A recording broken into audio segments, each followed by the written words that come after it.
that is a real moment for excitement and celebration. For sure. What a fumble, dude. What a goddamn fumble. Jordan Peterson's probably crying since this Marxist regime has come back to Canada after years of Justin Trudeau's Che Guevaran style governance where they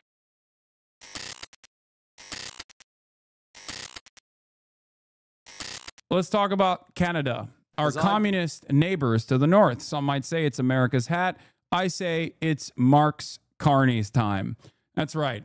The Liberal Party has gotten a resounding victory last night at the Canadian elections. A real country, by the way, not fake. I know, I checked. I've been warning for months.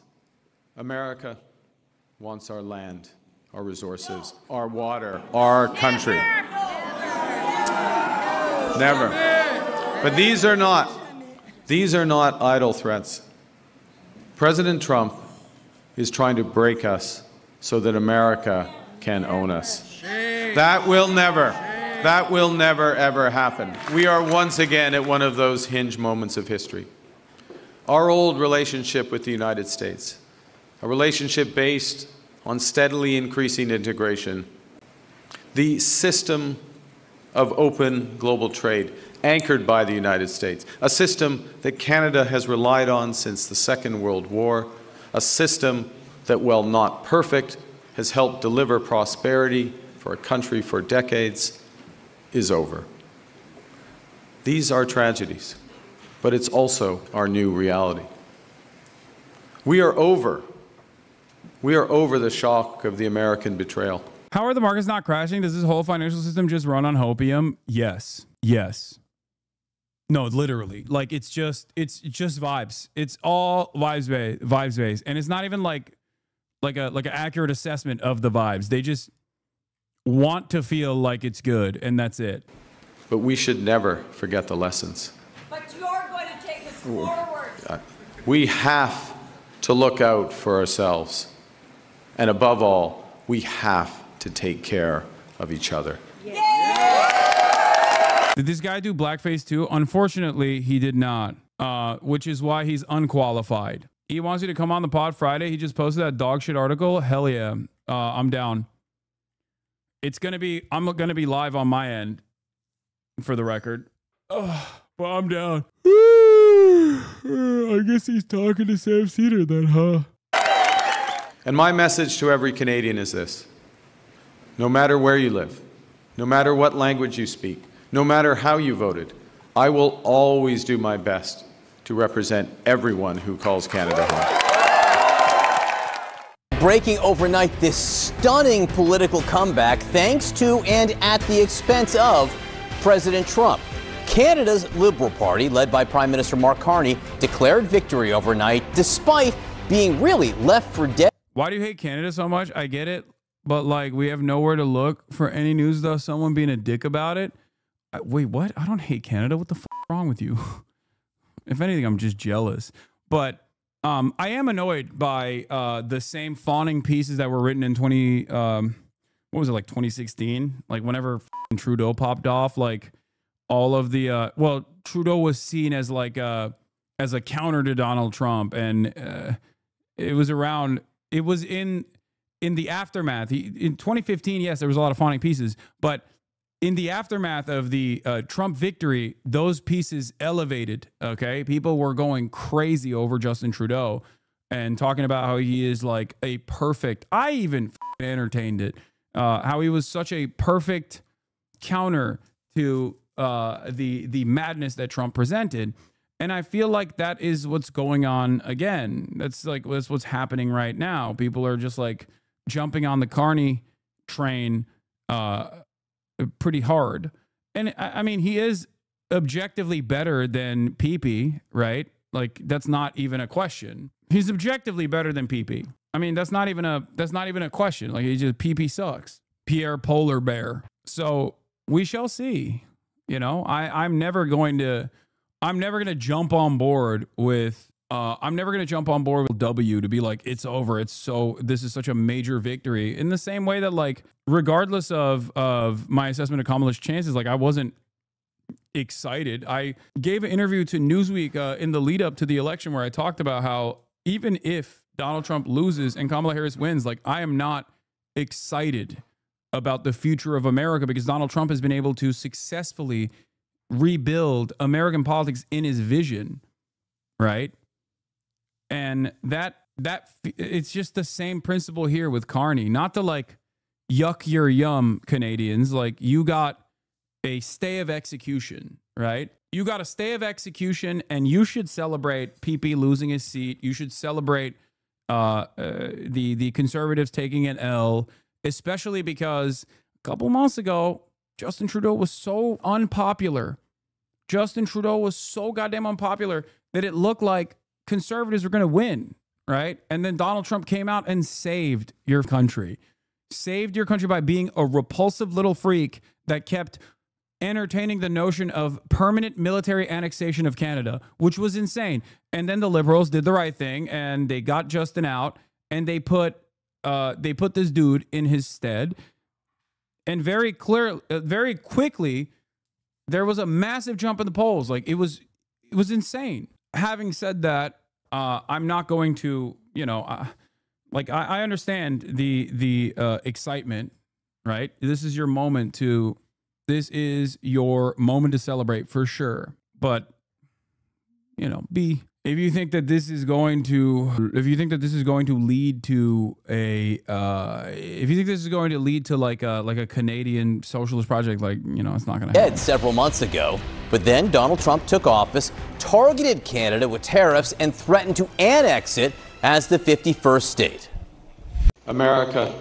I will say it's awesome that a dude whose only ambition was to win this race since the age of 20? Like, a guy who basically designed his entire life around this race that he just lost, okay, who's never had a real job, who basically rebuilt his own image in the process.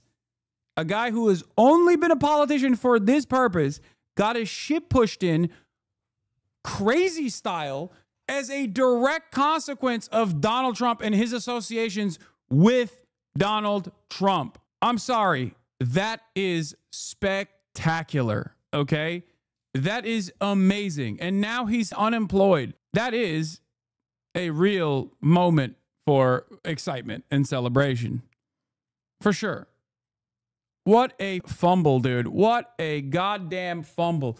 Jordan Peterson's probably crying since this Marxist regime has come back to Canada after years of Justin Trudeau's Che Guevaran style governance, where they people for transgender crimes in broad daylight. That's right. If you were compelled to correctly gender someone and refused bravely, Justin Trudeau's militants would send you to the Gulag Archipelago and shoot you in the back of the head. And now Mark Carney will follow the same agenda of socialist violence. Wants our land, our country. Never. But these are not idle threats.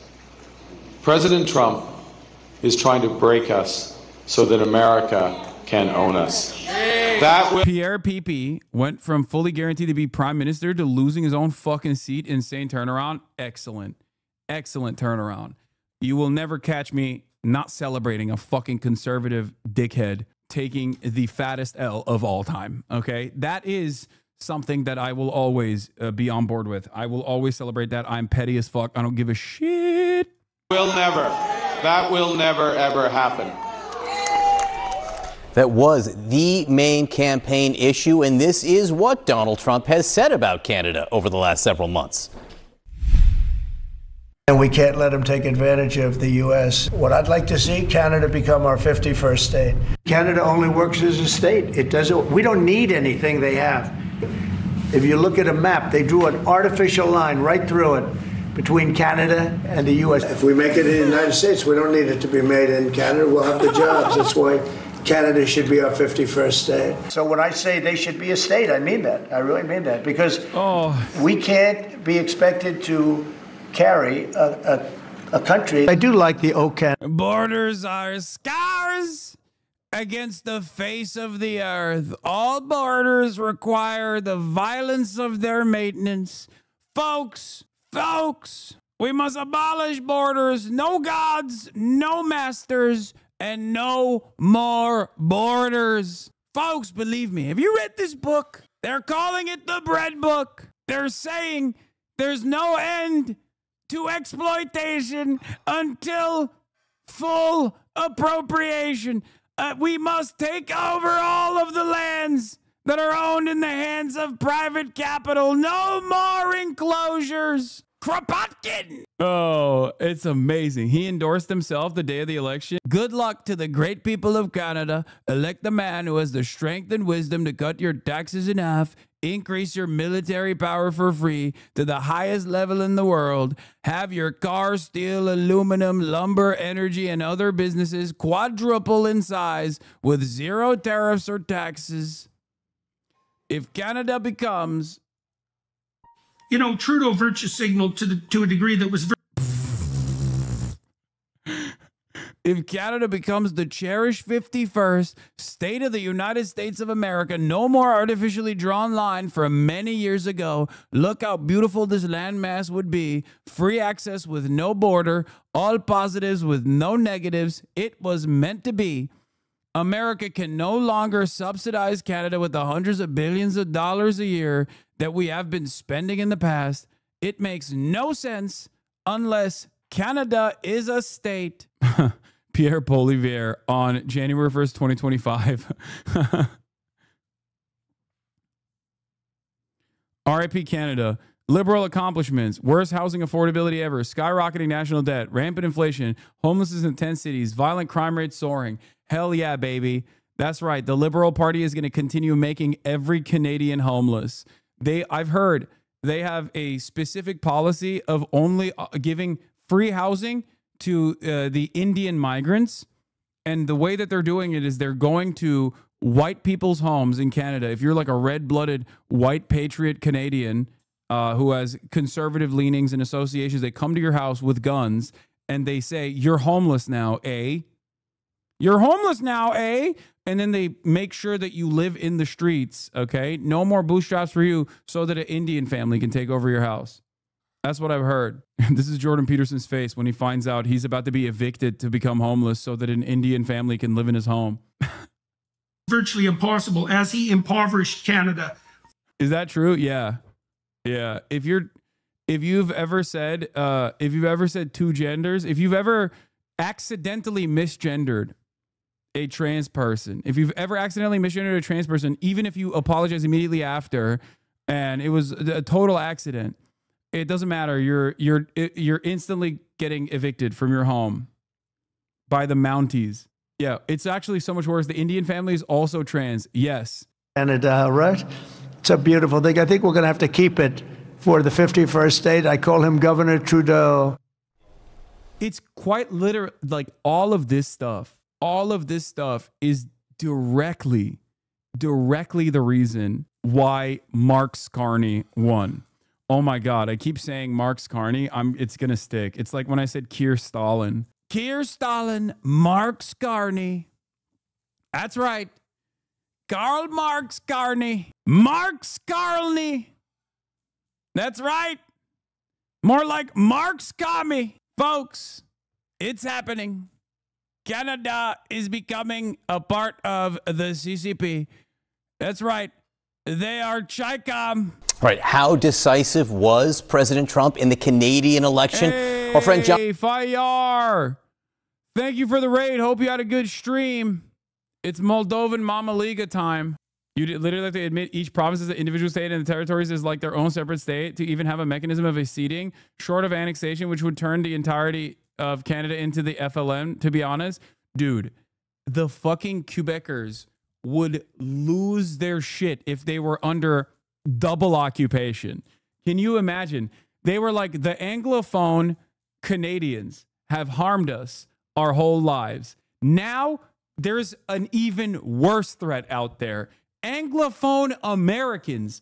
Like, dude, they would do stuff that Hamas militants would be like, that's a bridge too far. Like, why are you doing this? This is like so much. This is so much carnage. They would be like, they would make the Viet Cong look like peaceful doves. Okay. It's crazy to think. The new IRA. Yeah. No shot. Double occupation. Yeah.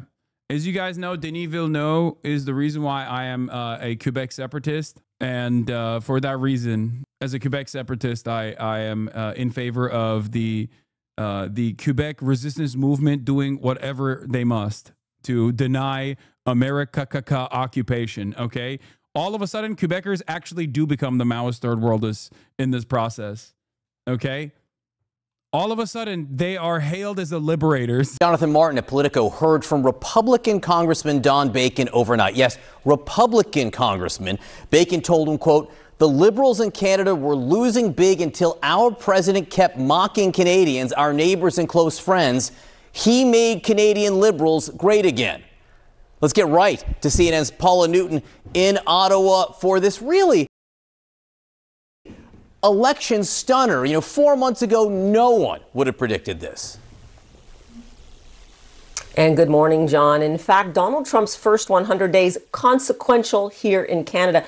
John, this was so history-making that when you speak to pollsters, they talk about not having seen this kind of party resurrection in modern political history in almost any democracy around the world. Think about that. And that was because the man, Prime Minister Mark Carney, met the moment with what? His resume. He's not exactly the most charismatic campaigner, but Canadians put their faith in him in order to bargain, to negotiate with Donald Trump. And I want to talk about something else as well, something that will reverberate in many different countries right now going forward as they all face the Trump administration.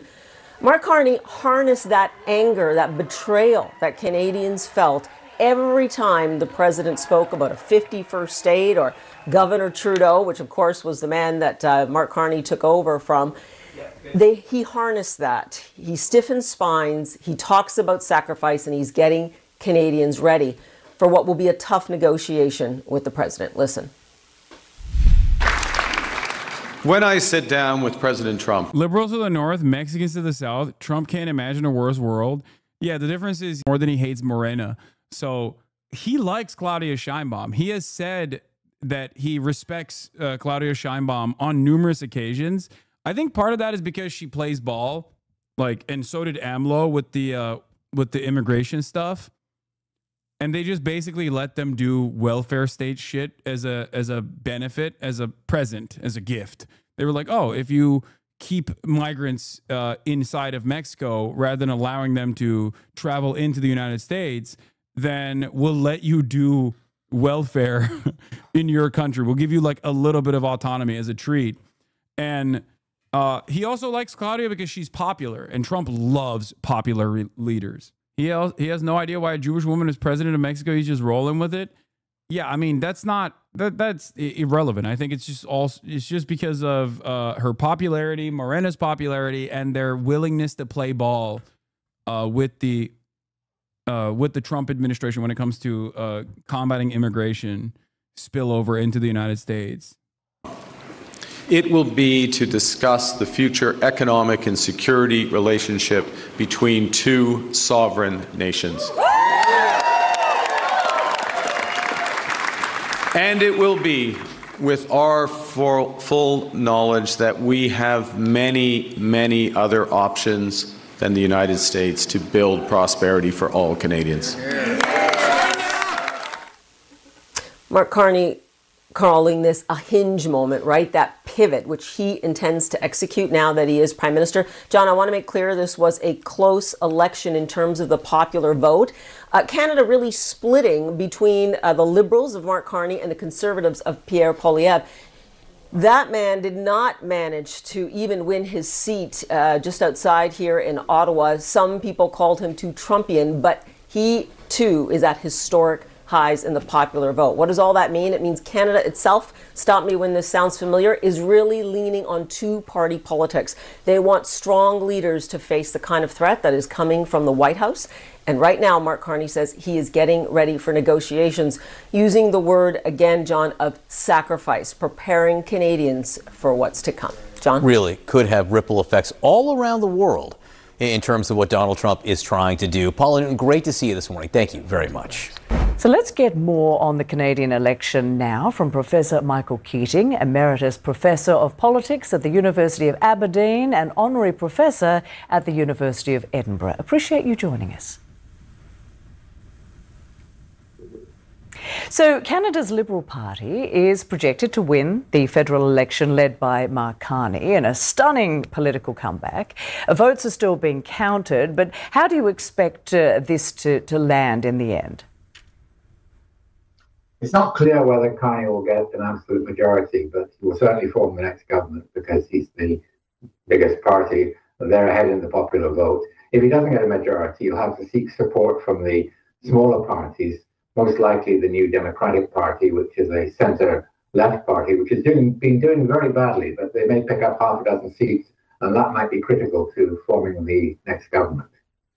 Now, in his victory speech, Carney asked, and I'm quoting here, "Who's ready to stand up for Canada with me?"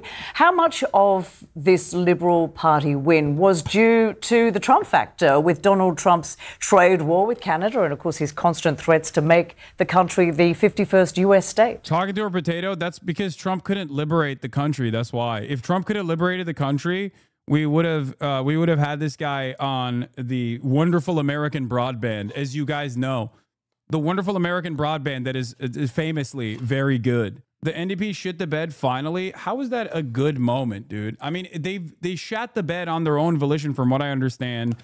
I don't know enough. I don't know. I hate that. Like, look, I didn't pay enough attention to the NDP's issues, but it's obvious that they have fallen out of favor spectacularly, and my immediate suspicion is because they were so closely associated with Justin Trudeau. Like they had to concede to Justin Trudeau over and over again in an effort to have a fraction of power. And ironically enough, despite the fact that the liberal here presented a different face to the movement and was able to differentiate himself from Justin Trudeau in that moment and become the most prominent face of like the anti-Trump coalition in the process, which elevated him into the status that he got. Whereas I suspect a little bit that NDP's catering to the Liberals only normalized Liberal positions to their own base, and also was a reminder that like Jagmeet Singh was a reminder of the Trudeau incompetence, perhaps. I don't know. Horrible messaging. They targeted Trudeau too much, didn't address policies. No, but I'm saying initially when they were trying to legislate, they were collaborating with the Liberals. No, am I wrong? NDP normalized pharmacare and dental care as a Liberal position. Yeah, that was good. Then you also have the scare. Then you also have in specific riders like tactical voting. Don't vote for NDP in places where like the Liberals have a better shot. And it seems like that was part of the, the problem.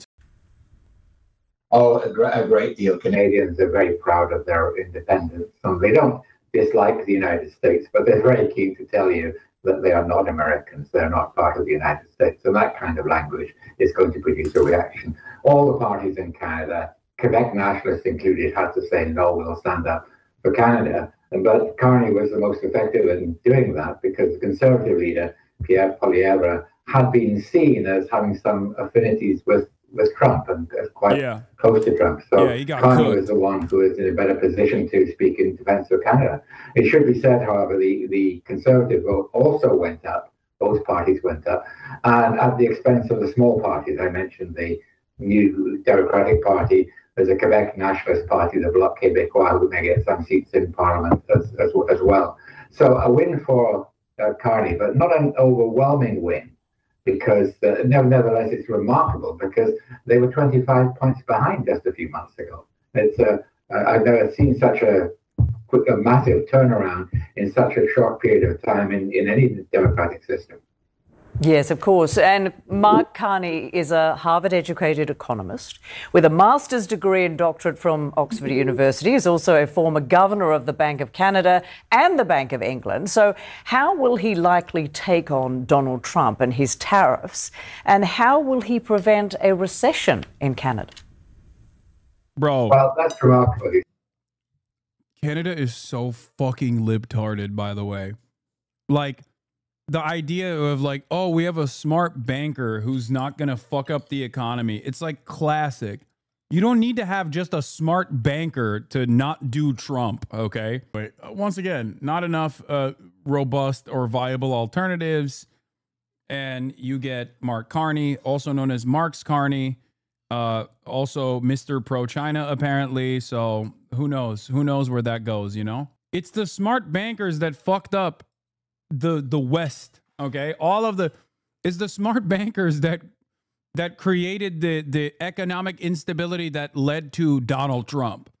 Make no mistake, okay? It is all the smart and efficient bankers that deregulated finance, that unleashed the markets, if you will. Make no mistake. He's an Oxford-educated banker. He's just the sort of people that the populists would target. That is quite remarkable. Hardly an ordinary man of the people, but nevertheless, he speaks with some authority. And at a time of uncertainty like this, people are looking for somebody who doesn't have political experience, but has a lot of credibility and has run 2 central banks. The challenges facing the country are enormous. Even without the threat from President Trump, there are problems with growth, problems with productivity, there are problems with inflation and the cost of living.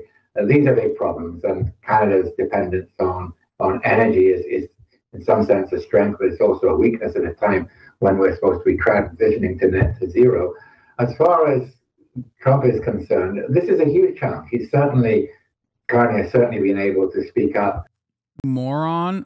Canada did not go into economic depression when the States did in 2008 because of him. No, it's the same school of thought across the board. It's just a defensive posture towards deregulation, even though from what I've seen of Carney's own words, he seemingly is against that. The whole like market fundamentalism actually ends up eating, just as any revolution eats its own children, market fundamentalism has created real problems, blah, blah, blah. I know. I've heard those words. It's almost identical to what the fucking Pope had said. So much so that I thought it was actually the quote from the Pope. The Pope that just passed away. When he was governor at the BOC, he kept the reserve ratios high, more regulated so the 2008 recession didn't hit us as hard. Look, all I'm saying is that even the smartest economist, okay, even the smartest banker is still a fucking banker. This is only causing a little bit of skepticism in me. That's all I'm saying. I'm not saying he's bad. I'm not saying he's as bad as PP would have been. I'm saying the exact opposite. I think it's perfectly valid to celebrate the defeat of a shit-ass conservative, right? But, you know, it's still, at the end of the day, a fucking banker. So excuse me for thinking maybe, you know, being a little bit skeptical about a banker, regardless of how brilliant his banking techniques might have been at the time. For Canada, and to criticize Trump very frankly in a way that some other leaders, such as the British leader, have not been able to. But he's got the United States takes 85% of Canada's trade. There's got to be some kind of deal. Otherwise, the economic consequences for Canada could be quite devastating. Michael Keating, thank you so much for joining us. Appreciate it. We get the latest now on President Trump, marking the first 100 days of his second. I will say this about Marks Carney. I look forward to being pleasantly surprised by his impact in office. I wish Canada the very best. They took an important step in moving away from being an American territory and reminded their underpants to the south of their border that they are a full-fledged nation with autonomy, with sovereignty, and that their brain rot is nowhere near as bad. And that's good. That's great. I'm excited to see what Carney does. I hope that my skepticism is completely and utterly unwarranted. Every Canadian progressive is far too lived up right now. It's genuinely impressive. They're coconut pilled. Look, man, if Canada doesn't fix its fucking housing problem, none of this shit matters. Okay? That's it. That's it. The first thing that he should be doing is to fix the housing crisis in Canada. And the only successful long-term solution for that is socialized housing. Do I suspect a banker is going to do public housing? No. Maybe he will surprise me. Emma Vigeland on the Majority Report. It is a pleasure to welcome to the program Rohit Chopra, former head of the Consumer Financial Protection Bureau, also former chair of the... Is this it? Is this a Canada one? Is this the Canada interviewer chatter? The savings that are going to be implicated going forward for the American public. Well, it's not that long ago, Sam, that we... I would imagine. Why are chatters sending now, me this like, shit? People would get that tattooed on their face as a way of making sure that people didn't. It's. Anyways, a lot of people. You know, well, let's look at this. Let's look at this. Polyev. Was this an ad or? Well, let's watch it, and then Luke can sort of give us the history of it here. On the topic sort of strategy, currently you're obviously taking the populist pathway. What does that mean? Well, appealing to people's more emotional levels, I would guess. I mean, certainly you tap very strong ideological language quite frequently. Like what? Left wing, this and that, right wing. I mean, it's that type of ideological spectrum. I never really talk about left or right. Anyways, a lot of people don't really believe in that. Okay. A lot of people would say that you're simply taking a page out of the Donald Trump book. Like which people would say that? Well, I'm sure a great many Canadians, but... Like who? I don't know who, but... Well, you're the one who asked the question, so yeah. You must know somebody. You get the point. Wow, he went to town on that apple. Eating on camera is a real. That has very little low returns. I don't know. I mean, that's a risky bet. Chill. That's a risky bet. I wish I remembered the original context for that video, but it actually is in its own weird way a nice little introduction, a canned introduction to Polyev's style. I mean, what you see him doing there, where he's kind of doing this like he's a character in a Socratic dialogue, where he's like, but who is saying this? Like, please explain yourself. He's used that technique with reporters many times, and it can often be quite disarming. They're not used to this kind of somewhat more confrontational style. I do think there are parts of Poilievre's, style and approach that do mirror Donald Trump, but I actually think a better U.S. analog is someone like Ron DeSantis, frankly. Poilievre is he's a creature of the conservative movement. He's been in Parliament since his early 20s. That's a great comparison. Since the early 2000s. And also just incredibly unfuckable. Before that, he interned at various right-wing think tanks, that sort of thing. He's he's a guy who's read too much Milton Friedman. He's a guy who's probably read too much Hayek. He's that sort of conservative. He's a guy who, when he was running for the leadership, did a campaign event where he bought something on camera. So he's a guy who kind of like DeSantis is constantly. Pierre Pepe is so unlikable that he reminds me of a Canadian that inevitably makes his way to the United States of America. Like, there's a very specific type of Canadian that just can't pop off in Canada and will inevitably come down to the reactionary racist shithole that is Canada's underpants, the United States of America. And that's precisely the fucking vibes that PP has.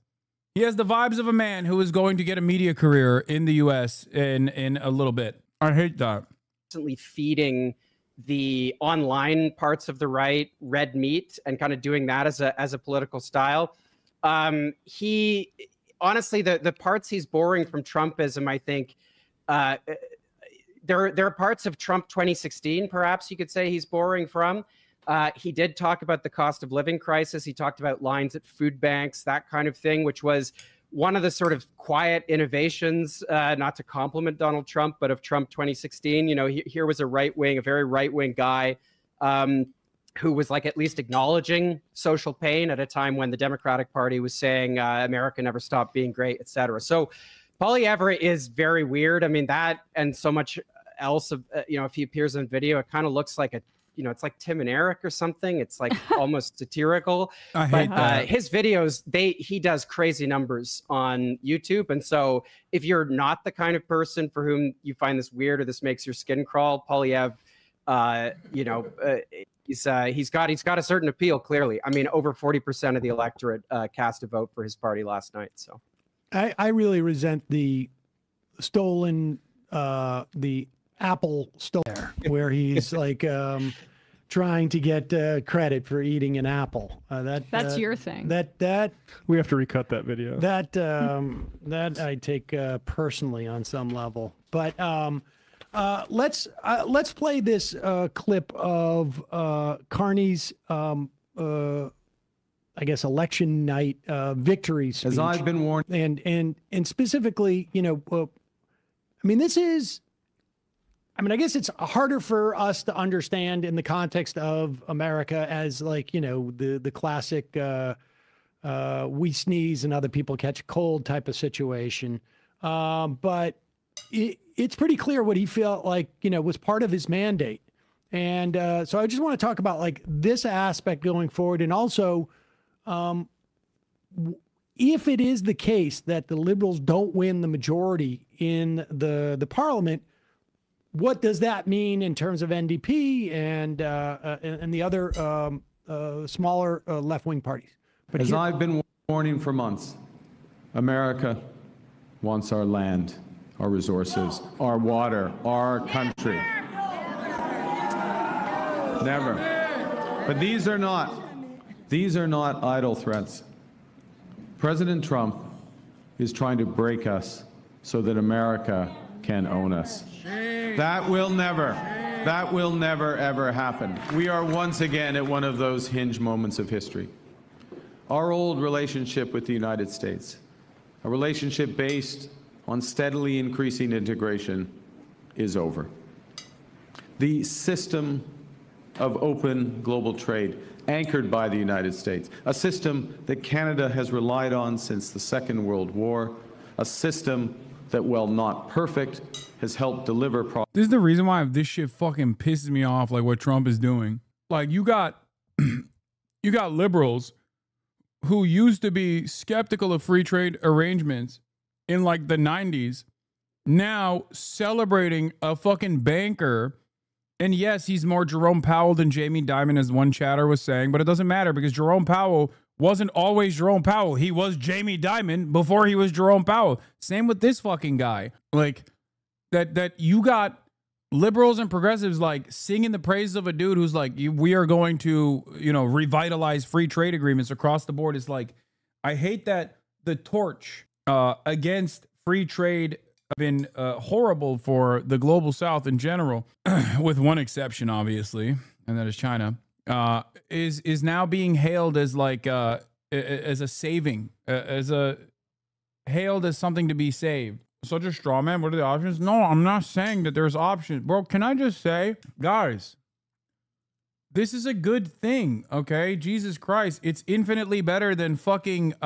It's infinitely better than pee-pee. I'm not, and a big part of the reason why many Canadians fucking woke up to that reality was because of Donald Trump. They saw Donald Trump fucking shit up down here and were like, holy shit, we have to never allow Canada to look like that. The point I'm simply trying to get across here is that, I'm still worried about Canada's future. And if Carney doesn't address a lot of the economic problems that are facing everyday Canadians, just like I said after Keir Starmer's W, that this will only grow a even more resentful, more reactionary right-wing movement that will take advantage of the anger and resentment that many people feel in their hearts as a direct consequence of the economic instability. Specifically, housing is the major one. I mean, look no further than what Joe Biden did. Obviously, Joe Biden was a fucking doddering old fool, and Carney is like dynamic and smart. I'm not saying he's not smart, but, you know, ultimately he has to fucking fix, he has to try to tackle these issues, right? Because if he doesn't, then it's cooked. Joe started dynamic too? No, he fucking didn't. He was dead. Joe was dead on arrival, chat. Come on. What are we doing? Revisionist fucking history here? Joe was literally dead on arrival.